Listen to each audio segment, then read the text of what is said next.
Chapter 9, accounting. Business. Accounting, sorry. I thought it was accounting. Correction of errors. It is important to know that the trial balance may balance and still have errors. So these errors are said to be called errors that don't affect trial balance. So the point is, you need to prepare your financial statement.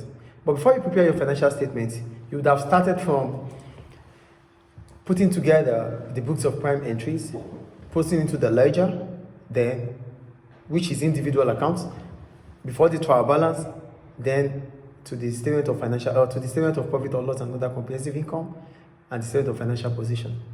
But you might have a stop. Why? If your trial balance doesn't balance. If your trial balance doesn't balance, it means there are errors, because your trial balance must balance. Okay. So you might, because of the errors you find, if the debit side is more than the credit side, it means your suspect account will be on the credit side. And if your credit side is more than the debit side, your suspect account will be on the debit side. So you can leave it at that to just balance it up. Then you find out where the errors are through individual accounts. Do you get the point here?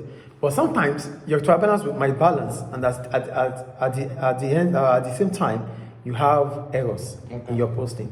So these errors that makes your trial balance to balance, but does not affect your trial balance, are called errors that do not affect trial balance. So we go to errors that do not affect trial balance. We have the first one, which is errors of commission. For errors of commission, I wrote, this is where correct amount is entered in the correct class, but to wrong account. In that class, for example, Mustafa's account debits for credit sales instead of Mufasa's account. For Mufasa's account. So here, there's an individual who is Mustafa. Then the business recorded it in Mufasa's account. So that is what we call errors of commission. So the title is different, or Latif's account instead of Latifa's account. That is what we mean by error of commission. I think error of commission is clear there. So there's supposed to be a debit entry for Mufasa, but the account was debited for Mustafa. That is an error of commission. Then we go to error of principle. Error of omission. Error of omission, thank you. For error of omission, this occurs when the transaction hasn't been entered in the ledger account. So it implies that there's no double entry system. So the account, it never existed. There's transaction, but it is not posted. So because this transaction is not posted, it means there's no debit or credit entry. There's no double entry. As a result of that, the trial balance will balance. Do you get the point I make here? The third one, error of principle. For errors of principle, here, the transaction is posted to an incorrect class of account.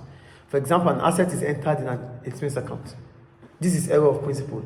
If an asset is recorded as expenses, the trial balance will still balance. Why? Because both assets and expenses are debit entries. All liabilities are like creditors and loans. So in as much as they have the same entries, but they are not the same accounts, they will still balance. That is the error of principle. So like assets and expenses. Asset has a debit entry, expenses has a debit entry. So both of them will still balance because the transaction is still intact. Then we have complete reversal of error. So for complete reversal of entries, here, this implies that a credit entry is posted as a credit entry and vice versa. So it means you posted debit into credit and you posted credit into debit. The balance will still balance because nothing changed. It's just that debit was supposed to be debited. Credit was supposed to be on the credit side, debit was supposed to be on the debit side, but the reverse is the case. Credit was on the debit side, debit was on the credit side. So the trial balance will still balance. Then we have compensating errors. For compensating errors, this is where the two mistakes for the same amount in two separate transactions. What? Compensating errors. Errors of original entry, okay. So for errors of original entry,